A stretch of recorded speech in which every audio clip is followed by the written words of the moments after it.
Refraction, प्रकाश का अपवर्तन, क्योंकि अभी तक हम बता रहे थे आपको प्रकाश का परावर्तन और अब हो रहा है प्रकाश का अपवर्तन, क्योंकि ये दोनों प्रॉपर्टीज होती हैं लाइट में। और लाइट का परावर्तन कब होता है?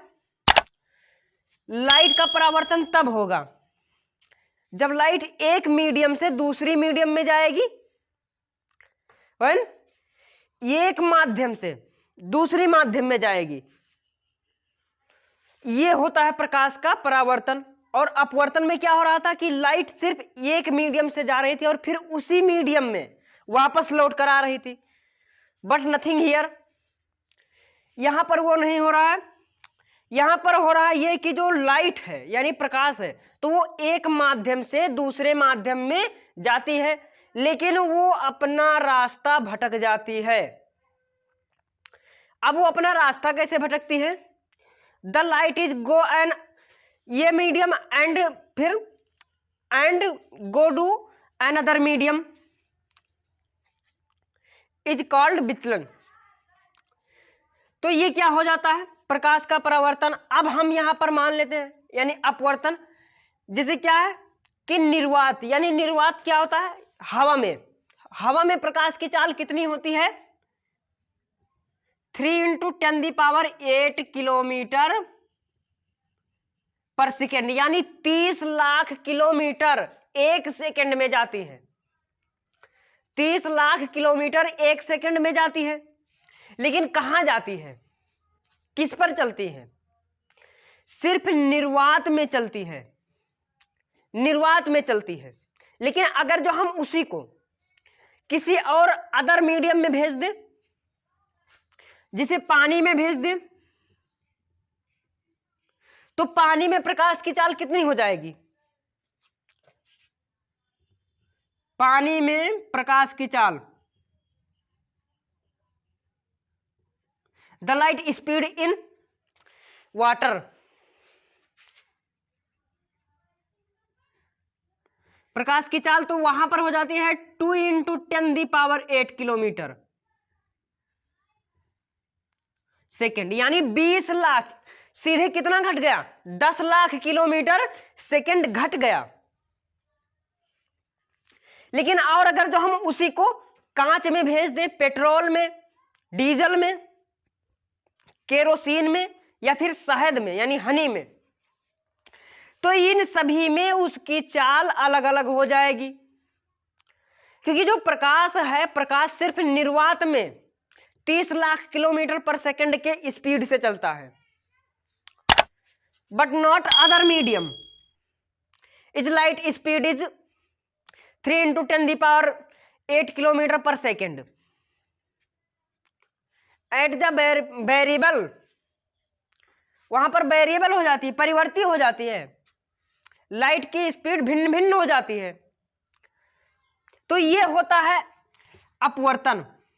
अब यहां से हम देखते हैं कि प्रकाश का अपवर्तन होता कैसे है। अगर जो हम उसको किसी अदर मीडियम में भेज दिए तो फॉर एग्जाम्पल, अब यहां पर मान लीजिए ये कोई है, साधारणतः इसे हम प्लस का सिंबल कहते हैं, बट यहां पर हम मैंने मान लिए कि यहां से ये निर्वात है, निर्वात में यानी निर्वात में प्रकाश यहां तक गया और ये यहां से किस में घुस गया?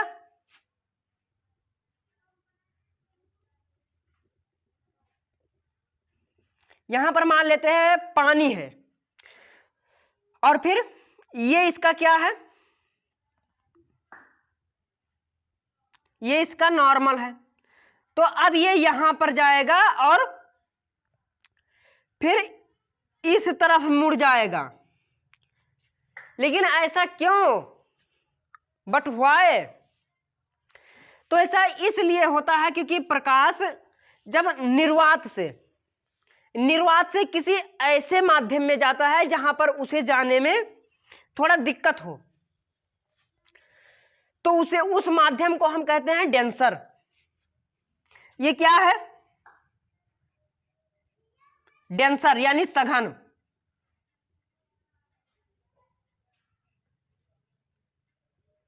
सघन। और ये से क्या हम कहेंगे? विरल यानी रेयर। ये होता है रेयर और ये होता है डेंसर। तो जब प्रकाश यहां से जाएगा और दूसरे माध्यम में जाकर अपनी जगह से विचलित हो जाएगा, तो ये वहां पर होता है प्रकाश का अपवर्तन, और यही अपवर्तन दो तरह से हो जाता है। अपवर्तन दो तरह से हो जाता है। अपवर्तन is type of two types, rarefaction types. How many types of rarefaction? तो rarefaction is two types.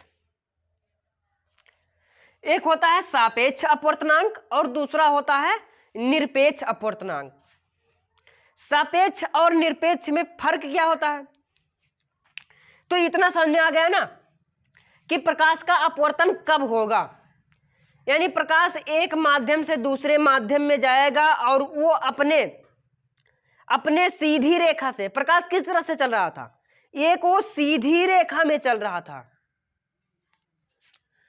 Waves की नहीं तरह चल रहा था। जैसे वेव्स किस तरह से चलते हैं वो आप लोग आगे पढ़ोगे, electromagnetic waves, electrostatic attraction force, ये तरह से बहुत सारे वेव्स होते हैं।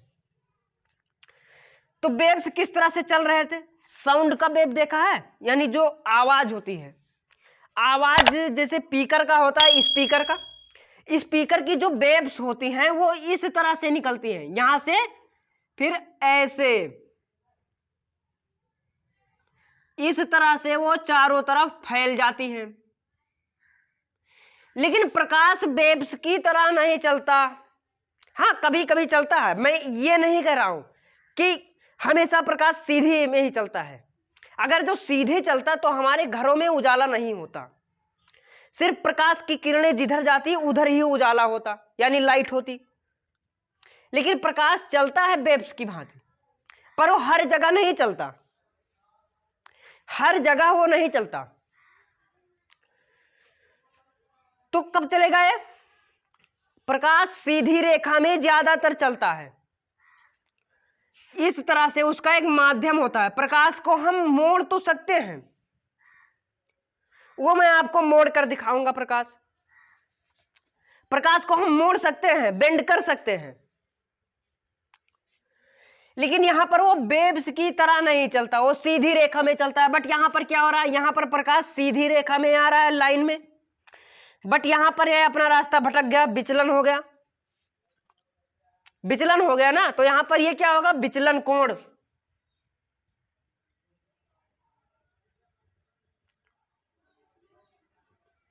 और विचलन कोण को हम डेल्टा से लिखते हैं, ये होता है डेल्टा।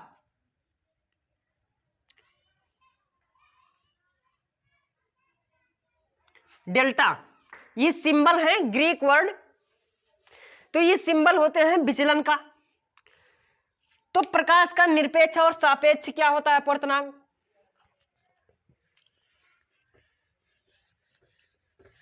और प्रकाश के अपवर्तनांक की वजह से क्या क्या होता है, जो हमें कुछ चीजें वास्तविक होती हैं पर हमें वो दिखती नहीं है, वास्तविक वर्चुअल दिखती हैं।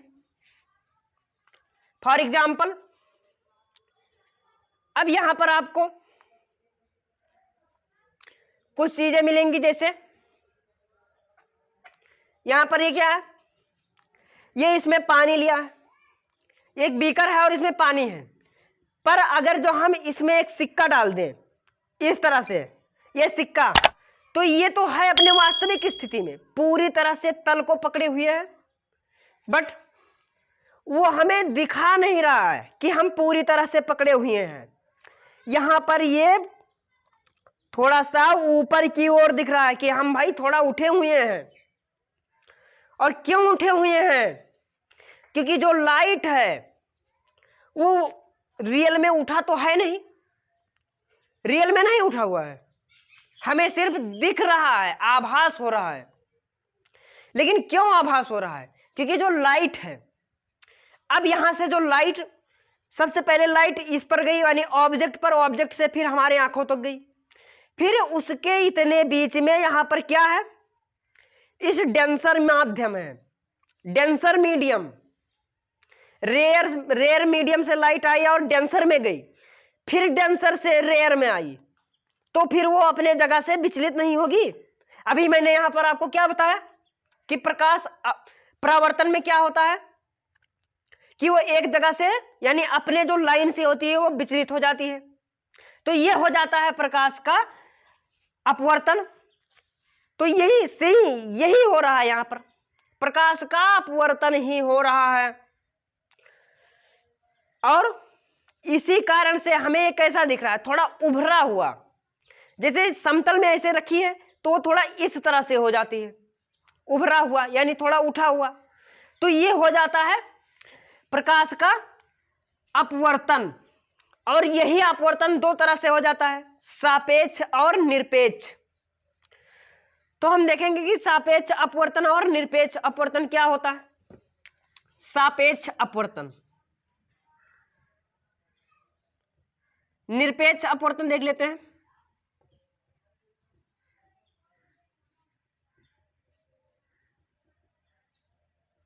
निरपेक्ष अपवर्तन में क्या होता है, जैसे जो लाइट होती है, लाइट का आपतन कोण, ठीक, और लाइट का अपवर्तन कोण।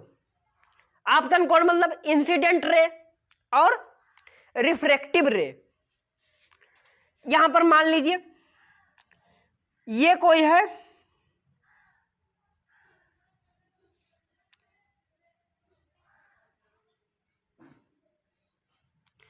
ये कोई है एक, मान लेते हैं कोई बर्तन धरा है और उसमें यहां से पानी भरा है,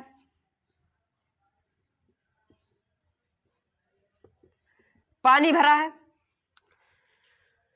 तो पानी तो यहां पर भरा है। अब यहां से मान लीजिए ये लाइट गई, ये हो गया नॉर्मल,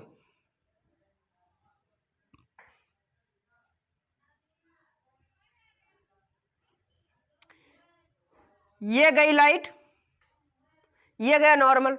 अब यहां से ये लाइट यहां पर इसकी तरह आ जाएगी और फिर लाइट किसकी तरफ मुड़ जाएगी, यानी अपने अभिलंब की ओर। और फिर जब यहां से अगर जो ये इसमें पारदर्शी होगा, थोड़ा पारभासी, तो यहां से अगर जो ये लाइट निकली तो फिर ये अपने उसी स्थिति में चली जाएगी। तो अब यहां पर ये क्या है, इंसिडेंट रे यानी आपतन कोण, सॉरी ये है रिफ्रैक्टिव रे, अपवर्तन किरण, और ये क्या है, इंसिडेंट रे।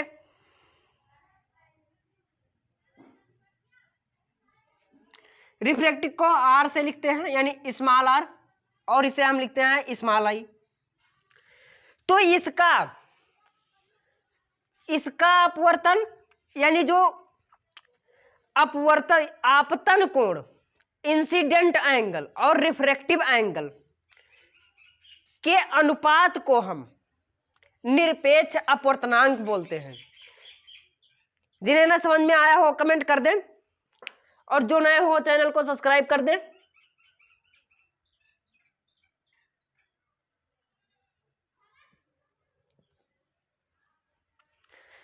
तो ये क्या कहलाएगा, निरपेक्ष अपवर्तनांक। अब यहीं से फिर शुरू होती है सापेक्ष अपवर्तनांक। बच्चे इसे चाहे तो लिख सकते हैं, क्योंकि आप लोग लिख लेंगे तो आपको आसानी होगी। यहीं पर पढ़ा फिर आगे चल के भूल जाएंगे, तो इसलिए आप लोग कॉपी और पेन साथ में लाइए और पढ़ते भी रहिए। अब फिर सापेक्ष अपवर्तनांक,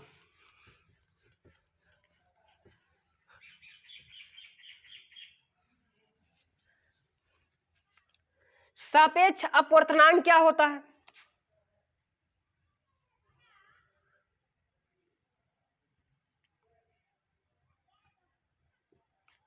सापेक्ष अपवर्तनांक। सापेक्ष अपवर्तनांक का मतलब यह होता है कि अगर जो कोई प्रकाश आ रही है फिर दूसरे माध्यम में जा रही है और अपने रास्ते को भटक रही है, सापेक्ष यानी निरपेक्ष अपवर्तनांक में उसका जो अनुपात हमने बताया था, तो उस अनुपात को इस तरह से लिखते हैं, साइन आई बटे आर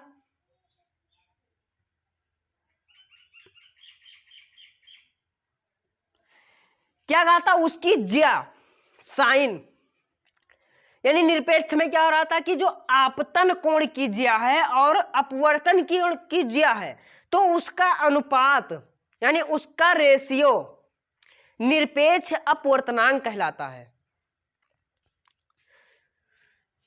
साइन आया मतलब आपतन कोण, incident angle and refractive angle, their ratio is called refraction. तो इसे हम किस तरह से लिख सकते हैं और इसको रिप्रेजेंट किसे करते हैं? Refraction is represented by the n, small n. ये होता है, इसे हम प्रेजेंट करते हैं रिफ्रैक्शन को, कि यहां पर रिफ्रैक्शन हो रहा है। तो ये हो गया sine i upon sine r. यहां पर क्या हो रहा है, ये हो गया आपतन कोण, ये हो गया अपवर्तन कोण। आई फॉर इंसिडेंट और आर फॉर रिफ्रैक्शन। तो अब इन्हीं के दोनों से मिलाकर बना निरपेक्ष अपवर्तनांक। तो अभी आपको यहां पर समझ में आ गया निरपेक्ष अपवर्तनांक क्या होता है। तो फिर शुरू होता है सापेक्ष अपवर्तनांक। तो सापेक्ष अपवर्तनांक में क्या होता है कि उसके समांतर निकल जाना, उसके साथ में। फॉर एग्जाम्पल अगर जो हम कह दें कि सापेक्ष अपवर्तनांक में क्या होता है कि अगर जो कोई प्रकाश यानी लाइट कहां से आ रही है, एयर से, यहां पर क्या है, एयर है, और इसे हम क्या कहते हैं, विरल, रेयर। और अगर जो वही पानी में चला जाए तो उसकी चाल में परिवर्तन आ जाता है, ये आपको बताया भी। तो उसके लिए क्या होगा, यानी वायु के लिए वो दूसरा माध्यम जल क्या होगा, डेंसर होगा, सघन। तो यहां पर हम लिखेंगे ये फॉर एयर और ये एन अपवर्तन यानी अपवर्तनांक W। तो फिर वायु का अपवर्तनांक जल के सापेक्ष, इस तरह से बोलेंगे, क्या बोलेंगे,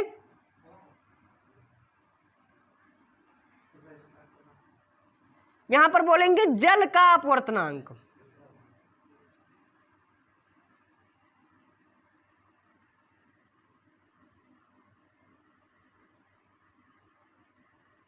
वायु के सापेक्ष।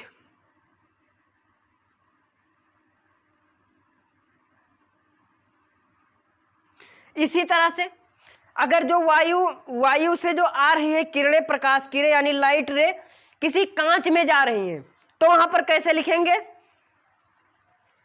वहां पर लिख देंगे ये फॉर एयर, एन अपवर्तनांक, और जी ग्लास। ग्लास को हम किसे लिखते हैं, GLASS, तो ये हो जाता है ग्लास। तो क्या कहेंगे यहां पर, वायु का यानी क्या कहेंगे, कांच का अपवर्तनांक, कांच का अपवर्तनांक वायु के सापेक्ष, ये होगा।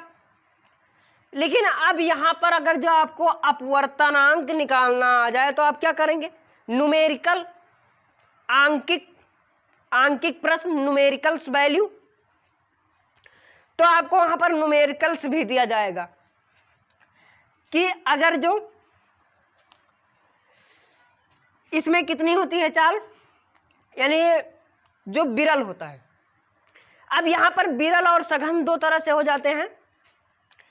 अगर जो विरल से सघन में जा रहा है, किसमें, रेयर टू डेंसर, तो किसकी तरफ जाएगी, अभिलंब की ओर। लेकिन अगर जो डेंसर टू एयर हो जाए तो किस में जाएगी, अभिलंब से दूर भाग जाएगी। अब हम बात कर लें अगर जो पेट्रोल से किरण आ रही है, किसमें, पेट्रोल से किरण जा रही है पानी में, तो अब क्या होगा, वहां पर जल के लिए वो पेट्रोल है तो पेट्रोल बन जाएगा जल के लिए विरल, ठीक। और जो जल है तो जल बन जाएगा पेट्रोल के लिए सघन। दरअसल ये माध्यम कुछ होते नहीं हैं, मीडियम कुछ होते नहीं हैं, पर इसे हम मानते हैं। मानते क्यों हैं? जिस तरह क्या बोलते हैं मैथ में आप क्या मानते हैं? 4 लड़कों की संख्या बराबर x y a b। उसी तरह से यहां पर क्या माना गया है? रेयर एंड डेंसर माना गया है। तो इसलिए यहां पर इसको रेयर एंड डेंसर के बारे में समझना जरूरी हो गया। Rare and denser, what is the rare and denser? सघन और विरल है क्या? सघन मान लेते हैं किसी जो निर्वात में, यानी जो प्रकाश आ रही है, जहां पर प्रकाश की स्पीड ज्यादा हो। जैसे अब हम मान लेते हैं कि यहां पर कोई धरा है बर्तन, इसमें भरा है पानी या शहद मान लो। तो शहद क्या होता है? अगर जो हम शहद को पानी में डाल दें तो जो शहद की डेंसिटी है, शहद की डेंसिटी पानी के डेंसिटी से ज्यादा होगी, इसीलिए शहद पानी में डूब जाता है। क्यों डूब जाता है? क्योंकि जो डेंसिटी होती है, डेंसिटी घनत्व, तो जो घनत्व होता है वो घनत्व उस पर निर्भर करता है कि उसके नीचे वाले, अगर जो हम मान लें कि हम इस पर खड़े हैं, किसी दलदले पर खड़े हैं, तो अगर जो हम उस पर चले गए, उसमें डूब गए, तो हमारा डेंसिटी उस दलदल के डेंसिटी से ज्यादा है। लेकिन अगर जो उसकी डेंसिटी हमारे डेंसिटी से ज्यादा है तो हम उसी पर तैरते रहेंगे। क्यों होता है ऐसा? क्योंकि डेंसिटी पर डिपेंड होता है। अगर जो आप किसी पानी में जाओ या किसी नदी में नहाओ तो वहां पर स्विमिंग करते हैं, तो इसलिए क्या करते हैं, स्विमिंग में क्या होता है कि उसके डेंसिटी को नीचे की ओर दाबते हैं और अपनी डेंसिटी को ऊपर की तरफ चलाते हैं। और यही कारण होता है कि जब स्विमिंग करते हैं तो उसमें डूबते नहीं। लेकिन अगर जो वहां पर स्विमिंग करना बंद कर दें तो क्या होगा, उसमें आप उस डेंसिटी से अपनी डेंसिटी को बढ़ा दोगे और उसी में आप डूब जाओगे। तो इसलिए डेंसिटी जरूरी होती है। तो यहां पर वायु का डेंसिटी कम है शहद के माध्यम में, यानी शहद की अपेक्षा वायु की अपेक्षा शहद की डेंसिटी ज्यादा है। तो इसलिए जब लाइट उसमें घुसेगी तब वो कहां जाएगी? वो अभिलंब की ओर जाएगी, क्योंकि विरल से सघन में जा रही है, सघन से विरल में नहीं। अब यहां पर इनकी स्पीड भी कम हो जाएगी, क्योंकि जो निर्वात में स्पीड कितनी होती है लाइट की? 30 लाख किलोमीटर पर सेकंड, और वहां पर वो 15 लाख किलोमीटर पर सेकंड हो सकती है, 20 लाख किलोमीटर पर सेकंड हो सकती है। तो इसलिए उस पर उसकी जो डेंसिटी होती है, डेंसिटी के ऊपर, यानी उसका क्या होता है, उसके जो पदार्थ होते हैं, उसके जो मॉलिक्यूल्स होते हैं, केमिस्ट्री में आता है मॉलिक्यूल्स, तो उसके जो मॉलिक्यूल्स होते हैं तो वो एक दूसरे के काफी निकट होते हैं। उनमें क्या होता है? इंट्रामैग्नेटिक फोर्स ज्यादा होता है। क्या? अंतराचुंबकीय बल। तो उसमें जब ज्यादा होगा तो एक दूसरे के निकट होंगे। तो इतना आपको समझ में आ गया? जय हिंद।